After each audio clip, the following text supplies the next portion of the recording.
Welcome back to the season 3 premiere of Buffalo Sports Insider. I hope everyone had a great summer, and I'm wishing the best to our past insiders. On today's episode, we were talking Bills, Week 1 of the NFL, college football Week 1, MLB, WNBA. To kick things off, joining me today, we have Thomas Bailey and Michelle Morocco to talk about the Bills. The Bills have a game on Sunday coming up against the Arizona Cardinals. Some news leading up to that is Damar Hamlin and Matt Collins were surprisingly named starters. Michelle, what are your thoughts on those two moves? I think that Damar Hamlin being a starter is really great for us. I think it's a really big PR move. I think for him a big comeback season. He won the safety battle in the camp, and I think he'll be really great this season.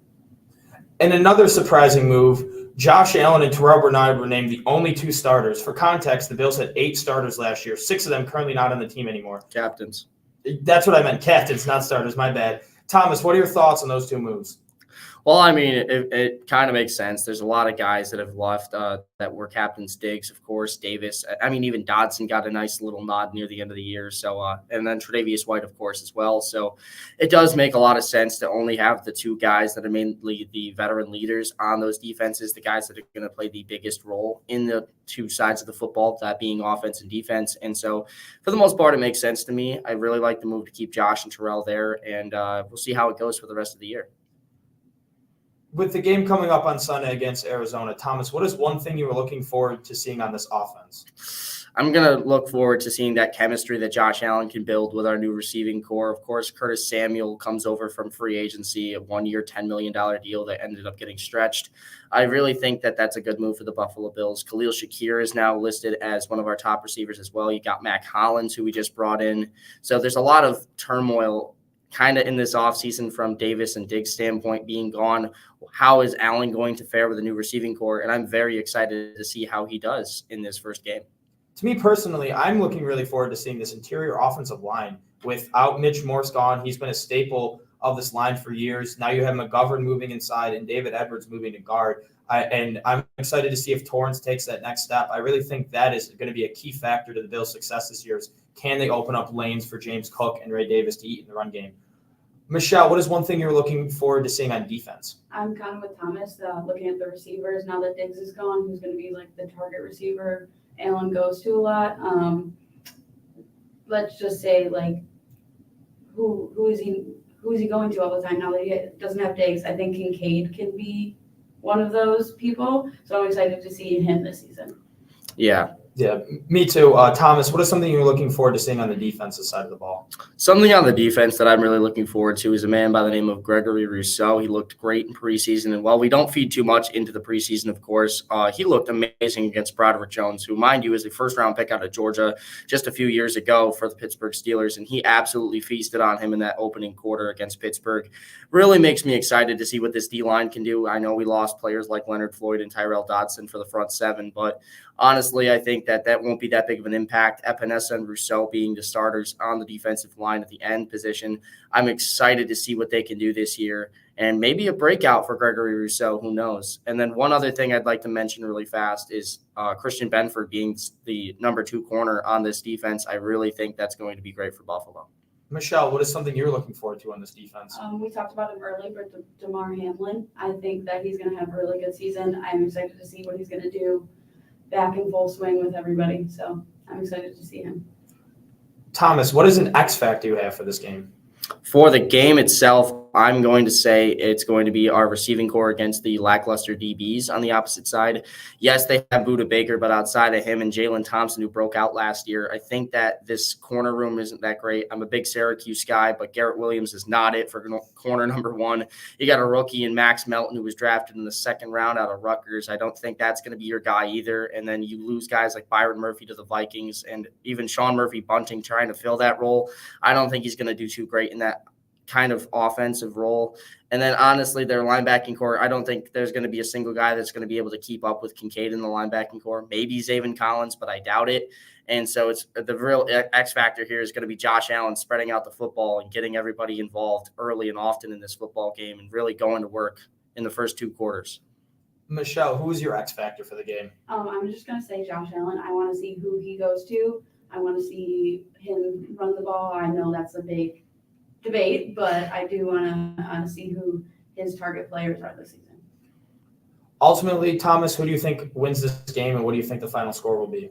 I think Buffalo wins it, and I'm a diehard Bills fan, as you can probably see by the shirt. But I do think that the Bills are just the better team in this matchup. I think the Cardinals are still a very young, up-and-coming team. I think they're about a year or two away from truly contending. They've really got to shore up the offensive line and then linebacking and secondary on the defense. So until that's shored up, I'd have to go Buffalo here. I think Josh Allen's going to start out the season with another good game. And a fun little tidbit there is the last 7 years in a row, the Bills have lost and won in the regular season. So we are on pace to win this one, and I think we do get the job done. 31-17 will be my final score prediction.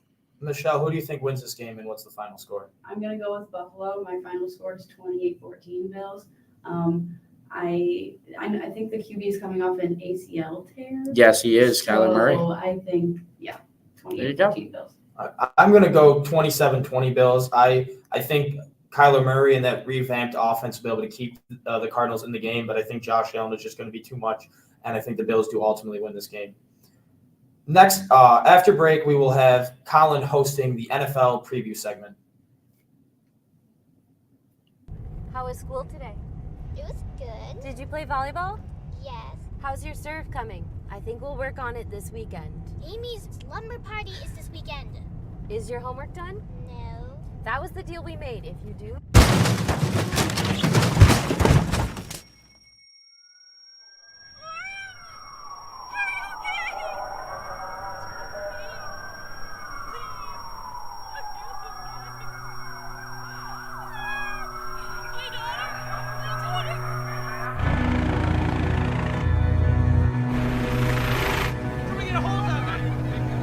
Hi, Lauren. My name is Katie. We're gonna take care of you, okay? Ready? 1, 2, 3.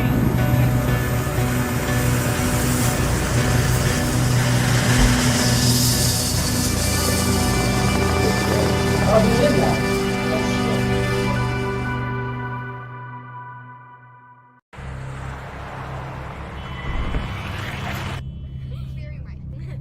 You wouldn't do that. So why do you do this? Distracted driving kills an average of 9 people and injures over 1,000 every day in America. Put down your phone. Lives depend on it. Don't drive intoxicated. Don't drive intoxicated. A sobering message from AAA. Welcome back to Buffalo Sports Insider. We're here talking about the first week of the NFL season. Michelle, Spike, it's almost here, just one day away from Chiefs-Ravens here on Thursday Night Football. We'll be previewing that as well as the other primetime games this week. Starting with Chiefs-Ravens, we've got two of the best quarterbacks in the league. You have the reigning Super Bowl champ Patrick Mahomes and the reigning MVP Lamar Jackson. Both teams made big moves this offseason. The Chiefs trading L'Jarius Sneed away, the Ravens bringing in Derrick Henry. For me, I'm looking at how those changes are going to affect the offenses for the Ravens, which played such a big role for them last year, and the defense for the Chiefs, which played such a big role in their Super Bowl win last year. Chiefs without Marquise Brown. They did it last year with less receivers than they have now, so not too worried about them. I think it's going to be a great game. Michelle, what are you looking at for Eagles-Packers, which is on Friday night now in Brazil? So for that game, the starting QBs are Jordan Love, Jalen Hurts. We're looking at the stadium that they're in actually is the Eagles who wear green. And as you know, Eagles and Packers both have green in their uniforms. They have come out with pictures of the uniforms that they're wearing. The Packers are just wearing green, like their normal greens. And then the Eagles are wearing black helmets, white jersey, and black pants, I believe. But I'm really excited to see what they do there. A new place and just see how it goes down. And what the move that you think defined the Eagles offseason, do you think it was losing Jason Kelce or bringing in Saquon Barkley? I'm not sure. Losing Jason Kelce, I think, is going to be really difficult for them this season, but Saquon Barkley may help that. I just want to see how they do with a new addition to their team and losing a key player. Now, Spike, speaking of losing key players, you have the Rams and the Lions playing on Sunday Night Football. The Rams losing one of the greatest football players of all time in Aaron Donald. How do you expect that to impact their performance against the Lions on Sunday night? It's definitely going to be a complete change for them. Again, going up, having a line without one of the greatest defensive linemen to ever play. It's really going to change how you go into that game. But honestly, I feel like they're more so going to just be focusing on the fact that they have a kind of stacked receiver room in their own set with Cooper Kupp, hoping that Puka Nacua continues to have the incredible career that he's already started off with in his rookie year. A number that people should be looking out for is 88, Jordan Whittington. Apologize if I did not say his name correct. He showed out very well in the preseason. I believe that he's going to be getting some targets when Puka Nacua and Cooper Kupp are maybe not be open. And another thing definitely looking at is Blake Corum to be taking, like we said earlier, 60 to 40% of the snaps, because they did move Kyron Williams to more of the punt returning position. So it's just going to be a different kind of look for that offense, on top of how that defense is going to respond to not having that same amount of pressure that they usually would have had when Aaron Donald was around in that locker room.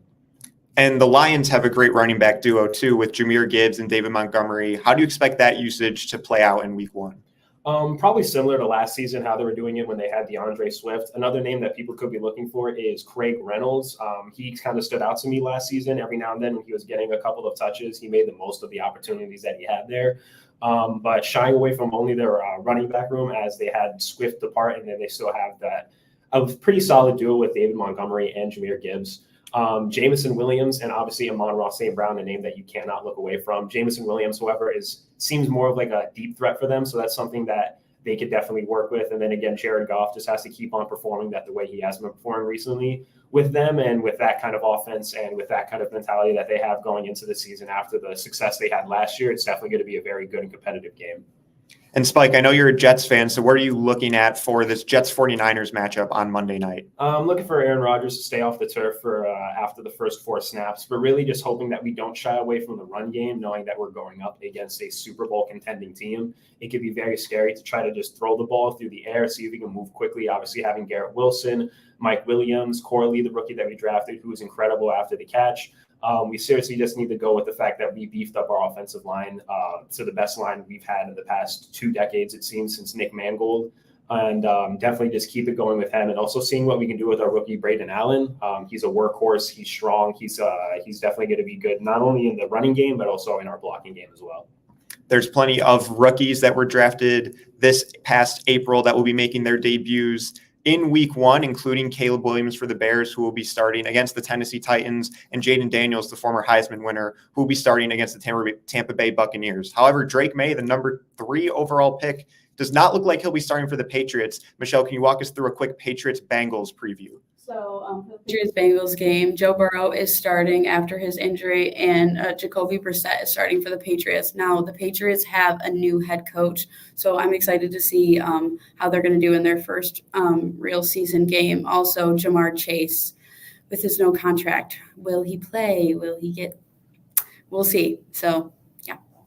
All right, well, those are the games that we are looking forward to the most. Football is back. The wait is over. We finally made it. We'll be back after this break with more sports. How was school today? It was good. Did you play volleyball? Yes. How's your serve coming? I think we'll work on it this weekend. Amy's lumber party is this weekend. Is your homework done? No. That was the deal we made. If you do...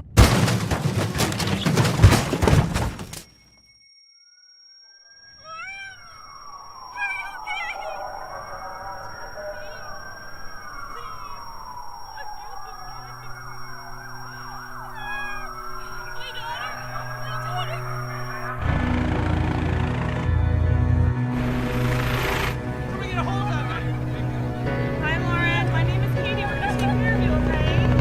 Ready? 1, 2, 3.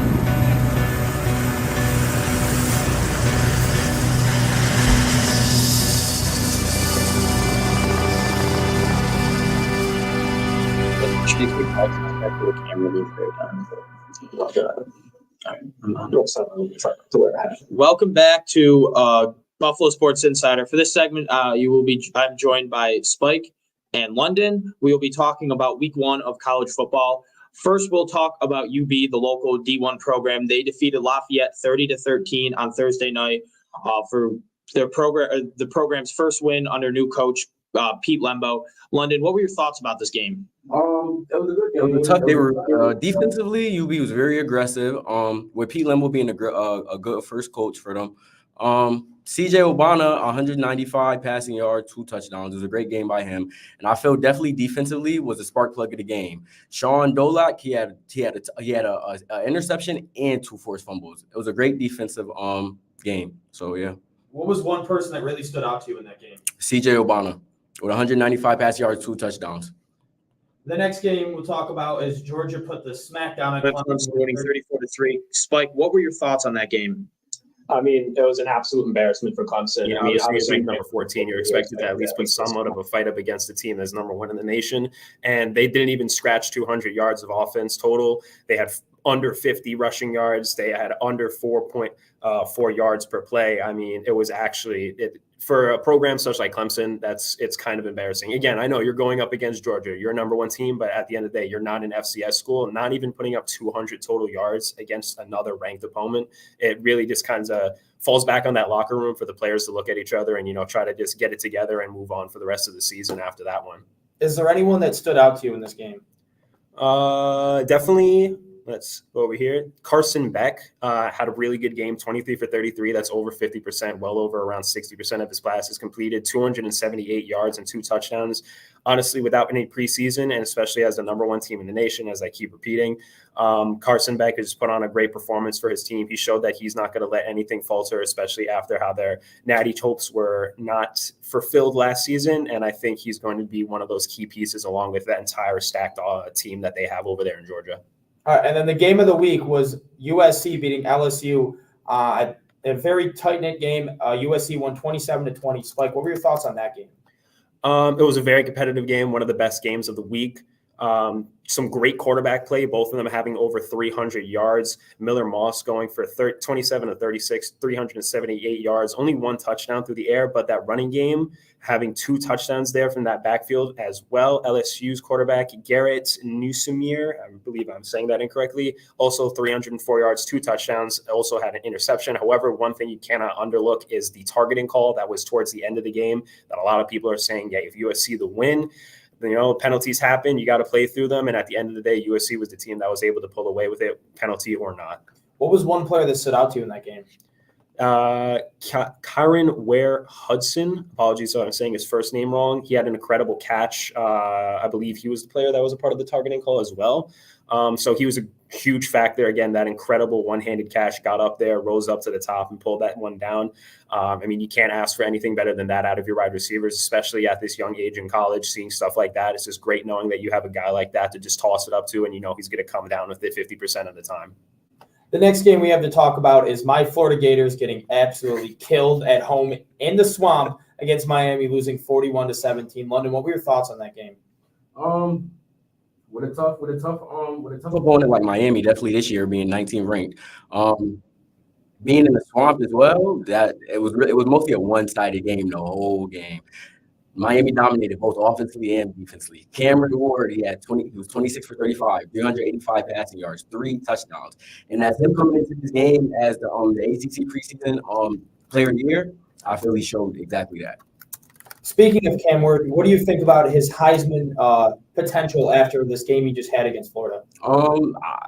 Pretty high. I definitely see pretty high. He was very dominant the whole game. He's very dominant. Even though he threw 1 pick, it was just a dominant game all around.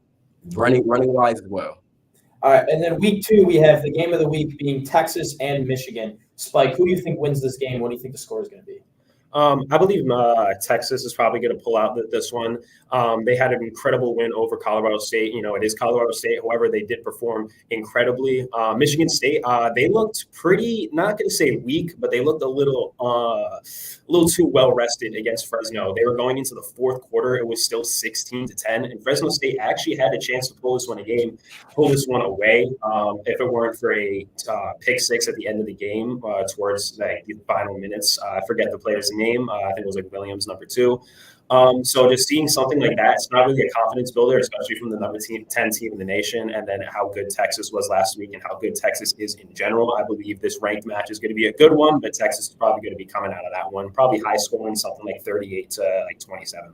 London, who do you think wins this game? I'm right behind Spike on that. The Longhorns. I'm taking the Longhorns all the way. Michigan State did not look good to me last week at all. It was I feel Texas is actually just really is going to be a dominant team this year. So between them and Georgia, I don't think nobody are beating them teams. Yeah, I agree. I think Texas wins this game. I think it's going to be a low-scoring game, though. Michigan, they lost a lot on their offense, but they still have some great defenders. They have projected first-round picks, Will Johnson and Mason Graham, who probably will be top 15, top 10. They're absolute studs. So I think they'll be able to keep Michigan in this game. I'm not a big fan of Texas quarterback Quinn Ewers. I find him to be a little overrated. They just lost their top two weapons, so I think Michigan keeps this close. But I don't think we have the offense to be able to keep up with a team like Texas, and I think Texas wins this 20-13. After the break, we will have Nate and London to talk about the WNBA.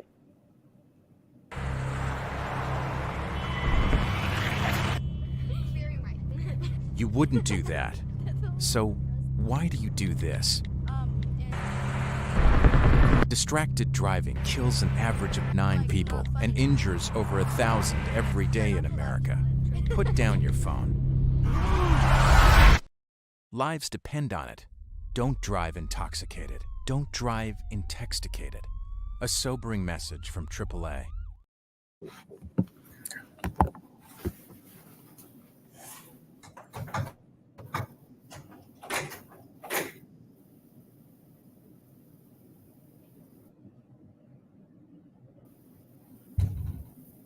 Welcome back to Sports Buffalo Sports Insider. Welcome back to Sports Buffalo Sports Insider. I'm your host, Nathan Palmer, with my co-host, Lon. You wouldn't do that. So why do you do this? Distracted driving kills an average of 9 people and injures over 1,000 every day in America. Put down your phone. Lives depend on it. Don't drive intoxicated. Don't drive intoxicated. A sobering message from AAA.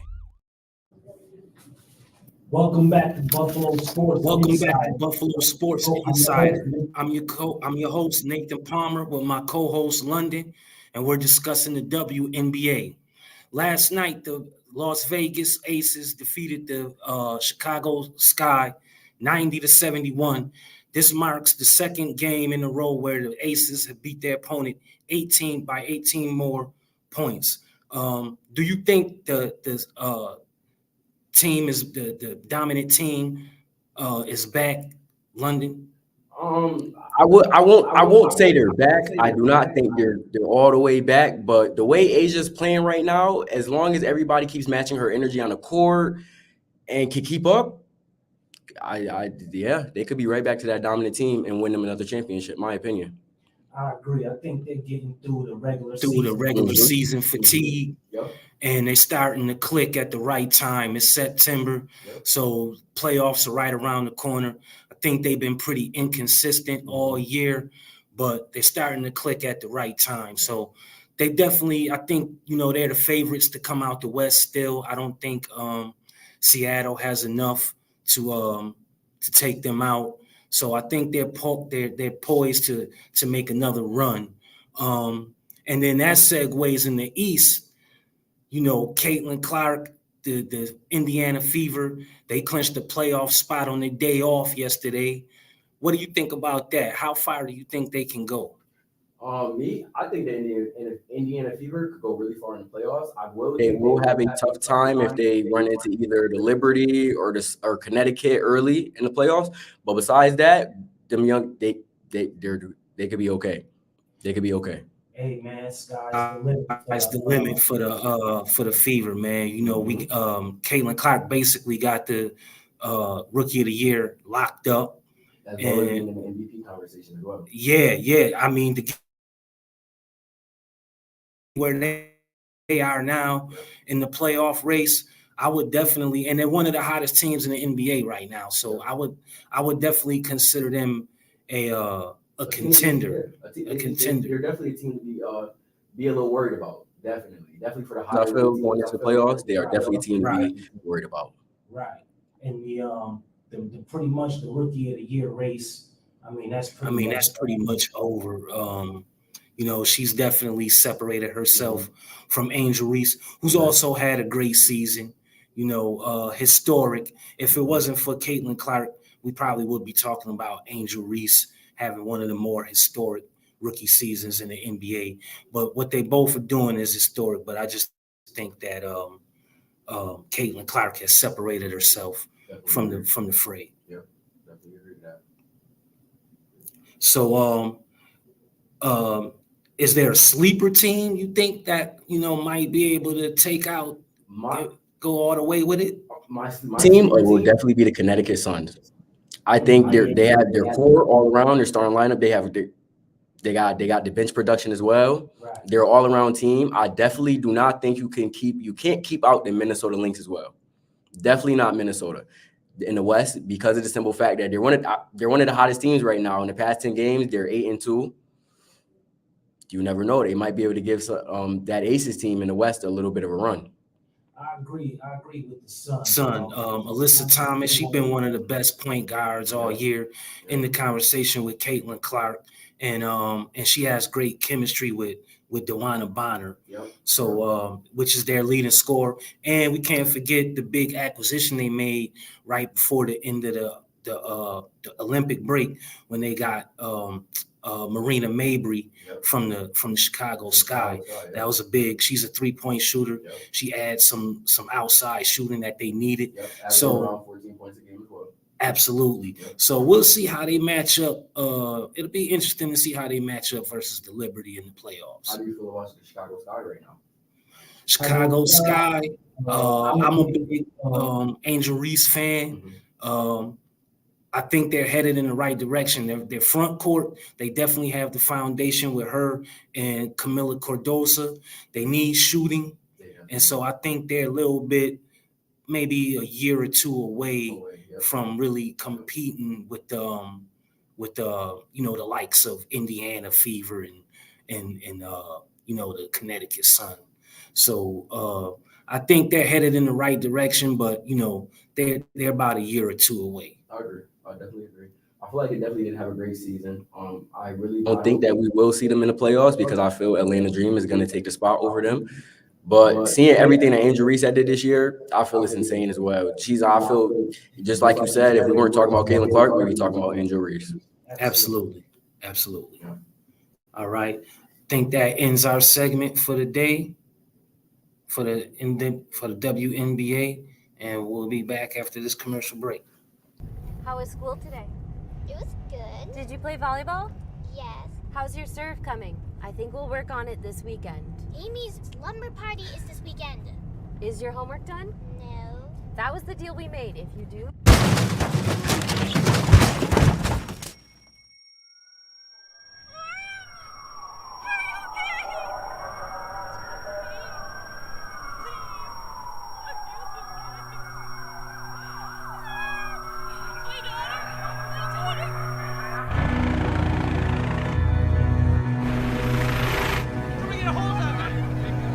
Hi, Lauren. My name is Katie. We're gonna take care of you, okay?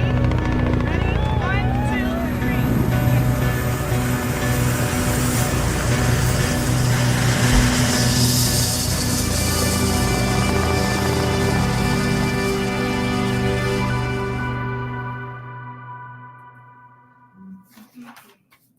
Hello, everybody, and welcome back to Buffalo Sports Insider. My name is Thomas Bailey, and today we're going to talk about the MLB. I am here with Antonio Calderon and Nathan Palmer. So we're going to hop right into things. In the AL, we have a ton of different things you can talk about here. The AL East, for the first seed, is the Orioles and the Yankees. One of the two will end up with the 1 seed this year. It's just a matter of which one. There are 81-59 for the Orioles and 80-59 for the Yankees as they battle for that. And the Red Sox at 70-69, the Rays at 68-70, and the Blue Jays at 67-73 are all still in the hunt for a potential wild card, although the last two teams kind of squeaking by a little bit of their teeth here, but we'll see. Central Division for the Guardians, they basically have it locked up unless they collapse here at the end of the season with an 80-59 record as well. And then you got the Twins and the Royals, who are two of the wild card teams battling 75-63 and 75-65 for the Royals, respectively. So that's another thing to look forward to in the AL. Moving things to the NL side of things, the East is pretty much wrapped up for the Phillies. They have an 82-56 record, second best record in baseball right now behind the Dodgers. We'll get to them in a minute.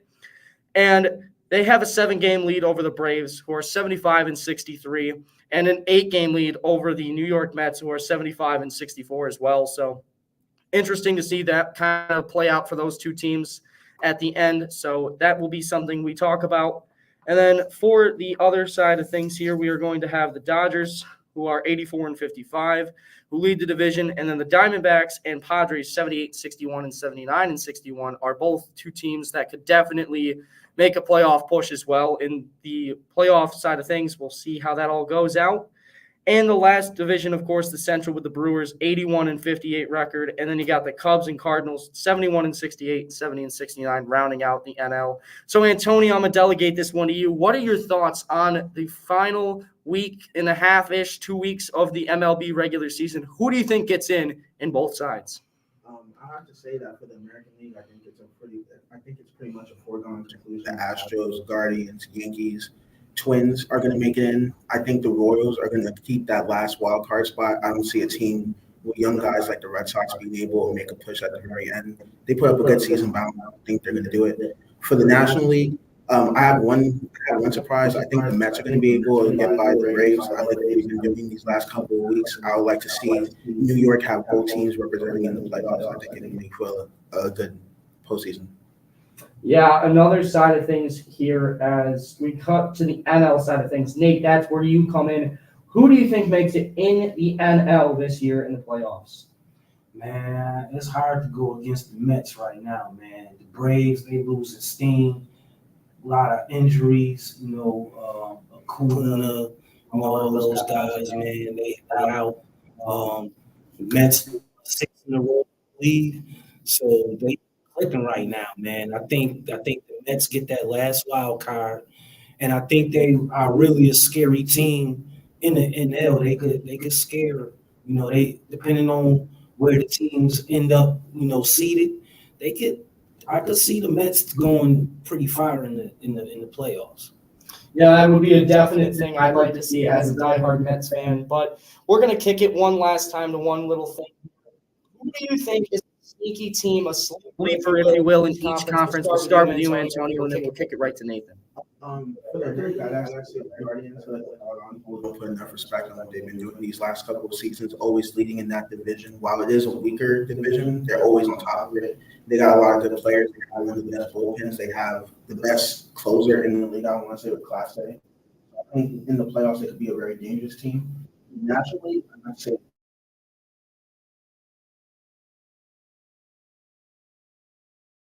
score and put up numbers in those big spots. They're a team that has the momentum to do so. Yeah, and the NL side of things, since Nate's having some technical difficulties, sorry about that, everybody.